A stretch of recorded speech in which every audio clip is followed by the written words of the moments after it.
Hello everyone, welcome back to my YouTube channel unfold learning. और आज मैं लेकर आई हूँ आपके लिए एक और solution video from let's practice mathematics class 8 ICSE from green earth publication, जिसका chapter 11 direct and indirect proportion का एक्सरसाइज 11.2 आज हम सॉल्व करेंगे। और इस एक्सरसाइज के प्रीवियस क्वेश्चन नंबर 1 से लेके question number 7 plus introduction part में ऑलरेडी अपने चैनल पेज पर अपलोड कर चुकी हूँ। अगर आपने प्रीवियस एक्सरसाइजेज यूनिट्स मिस कर दिए हैं तो please do have a look in the description box of this video, जहाँ पर मैंने प्लेलिस्ट बनाकर सारे सॉल्यूशंस प्रोवाइड किए हैं। तो स्टार्ट करते हैं एक्सरसाइज 11.2 का question number 8। Garrison of 900 men had provision for 42 days. However, a reinforcement of 500 men arrived. For how many days will the food last now? Garrison होता है, टोली होती है, सेना होती है जो हमें या हमारे एरिया को गार्ड करती है। सोल्जर्स की जो ग्रुप होता है ना, उसको हम बोलते हैं गैरिसन। और ये जो प्रोविज़न का यहाँ मतलब है, जो भी यूटिलिटी की चीज़ें हो गई, खाने पीने, जो भी सोल्जर्स की यूटिलिटी की चीज़ें हैं वो प्रोविजंस के अंदर आती हैं। रेनफोर्समेंट मतलब उसमें और लोग टुकड़ी की तरह उसमें जोड़ दिए गए। तो अब हमारे पास जो सोल्जर्स हैं, नंबर ऑफ़ मेन जो हैं 2900, जिनके लिए जो सामान है वो 42 डेज़ के लिए है। 500 मोर मेन अराइव्ड, तो अब वो कितने दिन के लिए चलेगा। तो अगर हम यहाँ देखें, मेन जो हैं ज़्यादा होंगे तो यूटिलिटी का जो प्रोविज़न है वो कम पड़ जाएगा। अगर मेन कम होंगे तो प्रोविज़न ज़्यादा दिन तक चलेगा, है ना। तो अब हम बना लेते हैं इसका table, because this is from indirect proportion. तो यहाँ पर हम लिख लेते हैं मेन और यहाँ पर हम लिख लेते हैं नंबर ऑफ डेज। तो 900 मेन 42 डेज़ के लिए सरवाइव कर सकते हैं। और अगर 500 मोर मैन अराइव्ड, मतलब 900 ऑलरेडी थे, 500 और जुड़ गए, तो टोटल कितने हो गए, 1400 मैन हो गए। अब हमें कितने दिन तक ये सरवाइव कर पाएंगे, फूड कितने दिनों तक चल पाएगा, तो वो हमें बताना है। तो हम यहाँ लिख लेते हैं let the number of days be x. तो ये इन्वर्स प्रोपोर्शन में हम क्या करते हैं, इन दोनों का प्रोडक्ट निकालते हैं। तो 900 into 42 will be equal to 1400 into x. So x will be equal to 900 multiplied by 42 divided by 1400। दो ज़ीरोज़ कैंसिल, 2 7 ज़ा 2 2 ज़ा 2 1 ज़ा 7 3 ज़ा, सो 9 3 ज़ा इज़ 27। सो 27 डेज के लिए फूड सरवाइव करेगा। Okay, so the next question is question number 9।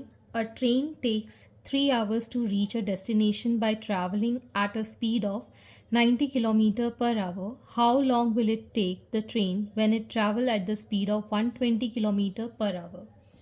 तो अगर स्पीड ज़्यादा होगी तो टाइम कम लगेगा, और टाइम अगर ज़्यादा लगेगा तो स्पीड कम होगी। मतलब ये इन्वर्स वेरिएशन का क्वेश्चन है। तो पहले हम टेबल बना लेते हैं। एक तो है स्पीड के लिए, दूसरा है टाइम के लिए। ठीक,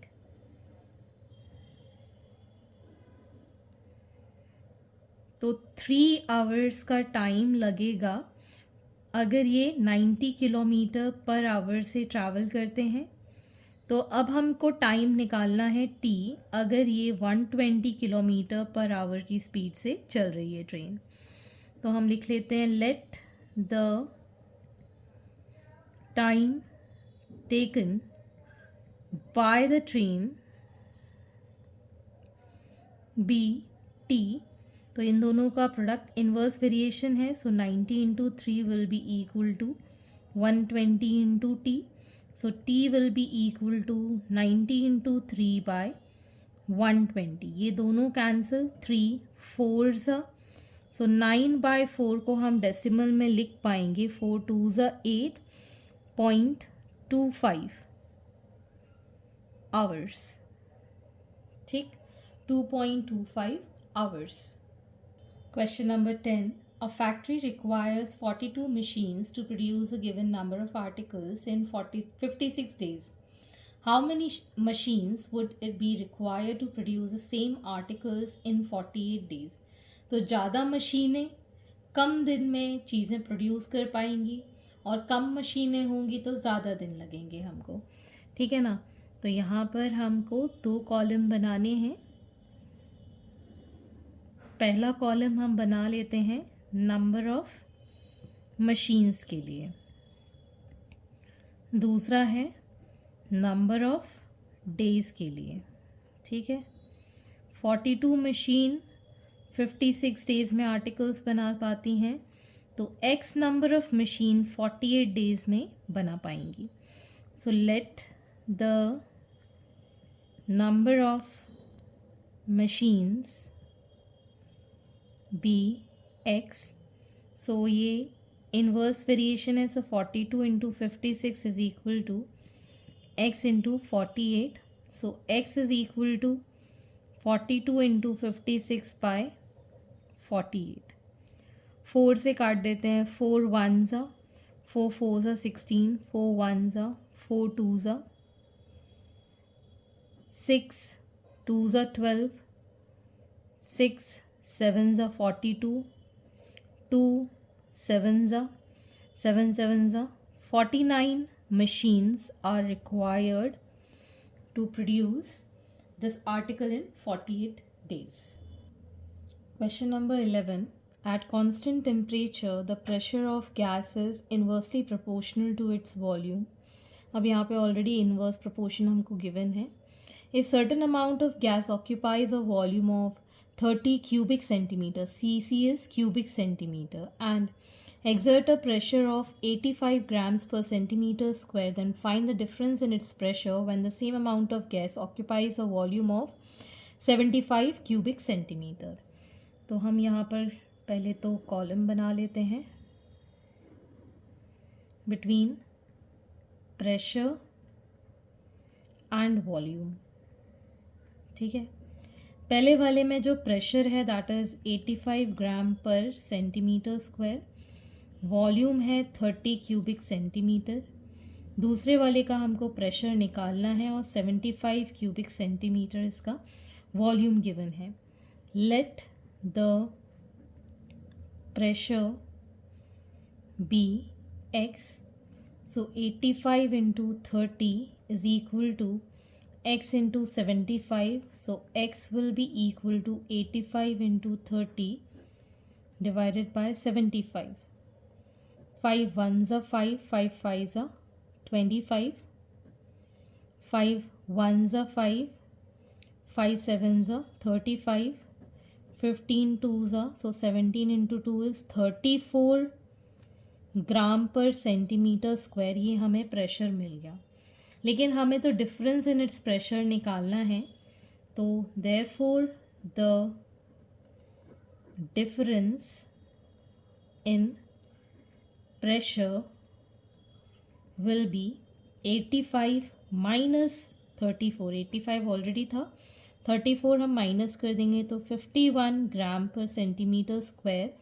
this is the difference in the pressure. Question number 12. A sprinter jogs and covers 5 rounds of the race track, taking 12 minutes per round.